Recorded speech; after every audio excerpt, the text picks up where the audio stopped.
Em 29 de dezembro de 1972, o voo 401 da Eastern Airlines se chocou contra um pântano nos Everglades, na Flórida. Das 176 pessoas a bordo, 101 pessoas perderam a vida. Nesse vídeo, eu vou contar para vocês a história desse voo, brevemente, e algumas coisas estranhas que começaram a acontecer após o acidente, coisas sobrenaturais, coisas bizarras e sem explicação lógica. O voo 401 era uma rota de passageiros da companhia aérea Eastern Airlines. Ele decolou do aeroporto internacional JFK, em Nova York, e o seu destino era o aeroporto de Miami, mas infelizmente ele nunca chegou lá. O voo decorria normalmente, talvez algum detalhe corriqueiro ou outro, mas estava tudo bem, a aeronave estava voando normalmente, era um avião novo, que era um Lockheed L-1011 TriStar, e estava sendo pilotada por uma tripulação experiente. A bordo haviam 176 pessoas, dentre elas 163 passageiros e 13 tripulantes. A tripulação técnica era composta pelo comandante Bob Loft, pelo primeiro oficial Stockstill, pelo engenheiro de voo Don Ripple, e no assento extra, conhecido como Jump City, havia um observador, que era o engenheiro Ângelo Donadeu, funcionário da Eastern. Ele era fã daquela aeronave, do L-1011 TriStar, e ele estava ali observando a operação do voo, estava observando a tripulação, e na época ele era um dos poucos que tinha contato com essa aeronave nova, o L-1011 TriStar. Como eu disse, o avião era novo, era um avião mecanicamente estável, totalmente funcional, não havia nenhum problema com a aeronave, pelo menos nenhum problema que impedisse ela de voar. Mas na aproximação para o aeroporto de Miami, a tripulação percebeu um problema. Quando eles foram baixar o trem de pouso, o mecanismo do trem de pouso, eles perceberam que uma das luzes que indica se o mecanismo foi totalmente baixado, todos os mecanismos foram baixados, essa luz não acendeu, sendo que geralmente são 3 luzes, E a luz que não acendeu foi do trem de pouso dianteiro, ou seja, o trem de pouso ali do nariz. Então, a tripulação optou por nivelar o avião a 2.000 pés, que é cerca de 610 metros de altura, para poder verificar o que estava acontecendo, E para isso eles deixaram o avião no padrão de espera, no piloto automático, fazendo movimentos circulares ali perto do aeroporto, para poder averiguar o que estava acontecendo e efetivamente descobrir se o trem de pouso havia baixado ou não, já que poderia ser uma falha no trem de pouso ou uma luz queimada, uma coisa bem simples. Nesse momento, praticamente toda a tripulação se deslocou, percorreu a aeronave, tentando descobrir se o trem de pouso havia ou não baixado. Saíram da cabine o comandante Bob Loft, o copiloto Stockstill, o engenheiro de voo Don Ripple e o Ângelo Donadeu. E eles passaram um certo tempo ali tentando descobrir o que estava acontecendo, tentaram ver pela estrutura da aeronave ali, por alguns locais, algumas janelas e acessos ali que haviam, se o trem de pouso realmente havia baixado, e acabaram determinando que era uma lâmpada que tinha queimado. Tentaram remover a lâmpada, tentaram fazer várias coisas para solucionar o problema, mas o grande problema mesmo é que ninguém estava pilotando o avião, ou melhor, eles haviam deixado o avião no piloto automático, nivelado a 2.000 pés. O piloto automático estaria deixando o avião nessa altitude, no padrão de espera ali, um padrão circular, mas não havia nenhum ser humano na cabine monitorando os instrumentos. E isso hoje em dia é inadmissível, porque realmente a cabine ficou vazia. Teoricamente o avião estava seguro, já que o piloto automático estava controlando a aeronave, mas efetivamente não havia ninguém ali cuidando da situação, Poderia ter acontecido uma falha, por exemplo, no piloto automático, né? Poderia ter soado um alerta, um alarme, e não tinha ninguém ali para verificar isso, né? Porque todo mundo estava ocupado tentando descobrir o que estava acontecendo com o sistema de trem de pouso. Quando a tripulação retornou à cabine, o copiloto Stockstill percebeu algo muito sério. A altitude marcada da aeronave era de 100 pés, muito abaixo dos 2.000 que eles haviam definido anteriormente. Então, nesse momento foi questão de segundos para todos perceberem que algo muito ruim aconteceria, já que a velocidade do avião era alta e eles estavam muito baixo. Então, infelizmente, o avião se chocou contra o pântano nos Everglades. Na queda, 99 pessoas morreram imediatamente e 77 ainda estavam vivas e feridas. Dentre elas estava o comandante Bob Loft, mas devido aos seus ferimentos muito graves, ele acabou falecendo logo em seguida, seguido pelo engenheiro de voo Don Ripple. O copiloto Stockstill morreu na queda. Após o Conselho Nacional de Segurança nos Transportes, ou o NTSB, fazer a investigação das causas desse acidente, foi determinado que o avião que fazia o voo 401 caiu devido a uma condição chamada voo controlado contra o terreno, ou CFIT, sigla em inglês. Isso significa que a aeronave estava mecanicamente operacional, não havia nenhum problema técnico com o avião, com exceção de uma mera luz queimada, ou seja, o avião podia voar normalmente, e tragicamente foi descoberto que os trens de pouso todos haviam descido e o único problema que havia era essa luz, essa lâmpada queimada.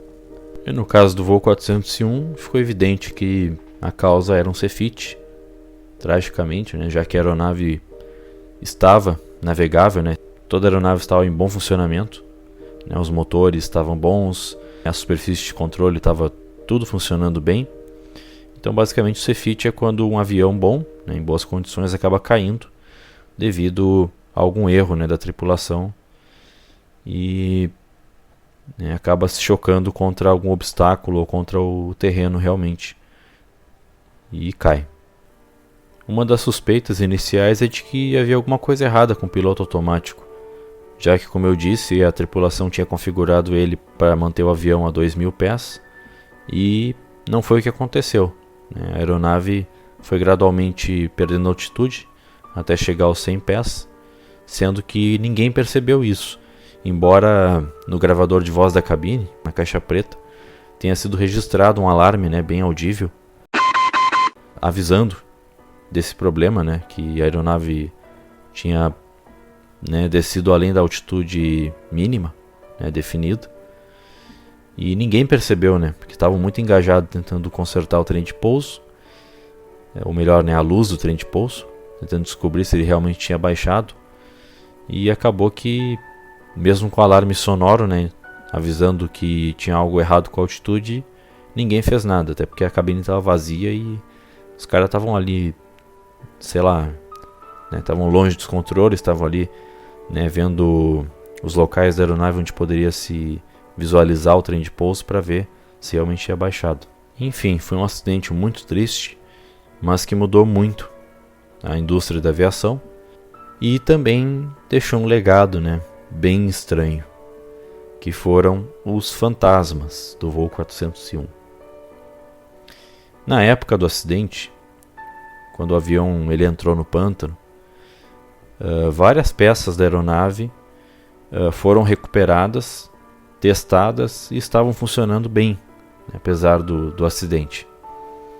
Então a Eastern Airlines, que era a operadora do avião, ela decidiu recondicionar essas peças, por assim dizer, que estavam boas, e colocar em outras aeronaves, fazer a manutenção de outras aeronaves substituindo pelas peças do voo 401. Mas quando fizeram isso, aparentemente, coisas estranhas começaram a acontecer nos aviões da companhia aérea. Várias pessoas passaram a ter visões de membros da tripulação do voo 401 que haviam falecido dentro de aviões da empresa. Principalmente o comandante Bob Loft, que era visto, e o engenheiro Don Ripple. Inclusive um livro foi escrito com essas histórias chamado O Fantasma do Voo 401. E na época várias pessoas avistavam esses membros da tripulação do voo 401 que haviam falecido. Inclusive o vice-presidente da Eastern Airlines chegou a relatar que conversou com o comandante Bob Loft, uma das operações de um voo, achando que ele era o encarregado ali do voo, né? Conversou com ele e tudo mais. E ele acabou depois percebendo que estava conversando com o Bob, né? Que havia falecido. E nada mais era do que uma ilusão, né? Que só ele estava vendo o comandante, que desapareceu, né, diante dos olhos dele. Simplesmente evaporou como se fosse uma névoa, né, assim. Desapareceu. Foi desaparecendo aos poucos e sumiu. Também viam o engenheiro Don Ripple, né, sentado no avião, de repente. Em outros aviões eles viam o engenheiro ali sentado.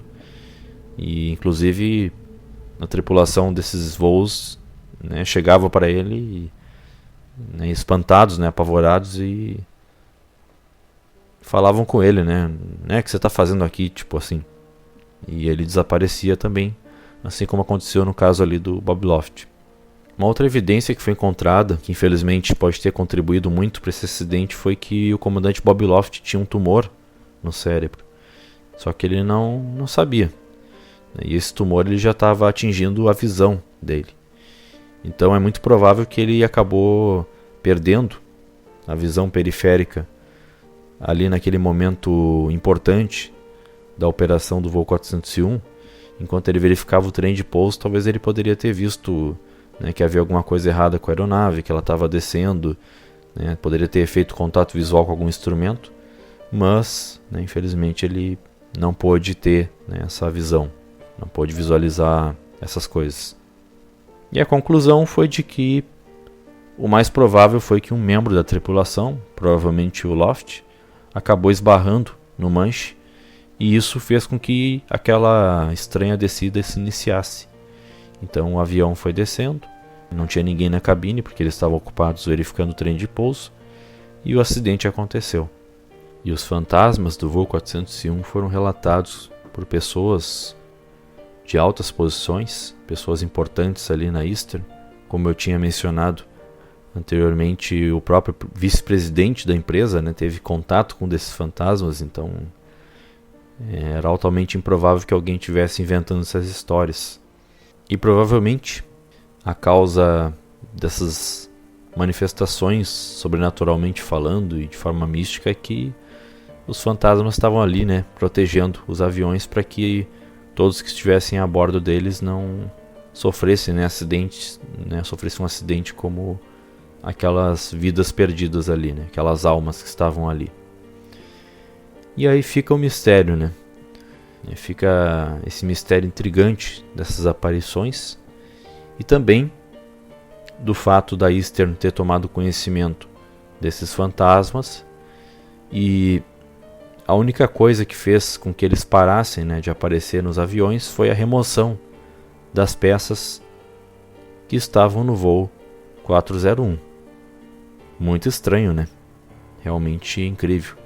Será que, né, de alguma forma as almas dessas pessoas que morreram ficaram presas, digamos assim, de alguma maneira nesses equipamentos, nessas peças que haviam sido recuperadas e que estavam em bom estado?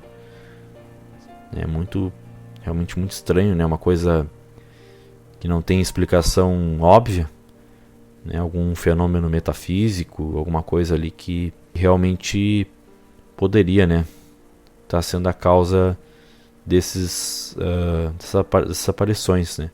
Como foi relatado no livro que eu mencionei, né, O Fantasma do Voo 401. Então, a causa, né, dessas aparições eram as peças do avião acidentado que estavam em outros ali, né? Então, havia assim uma conexão entre esses aviões, né, uma conexão indireta entre esses aviões e o 401. Então provavelmente era por isso que esses fantasmas estavam aparecendo, né? Eles estavam, sei lá, presos, né? Nos destroços. E essa foi a história do voo 401 e as aparições de fantasmas relacionadas a ele. Se vocês gostaram do vídeo, deixem o like e assinem aí as notificações. Aí vocês configuram aí se querem receber de vez em quando, se querem receber sempre. E até o próximo vídeo.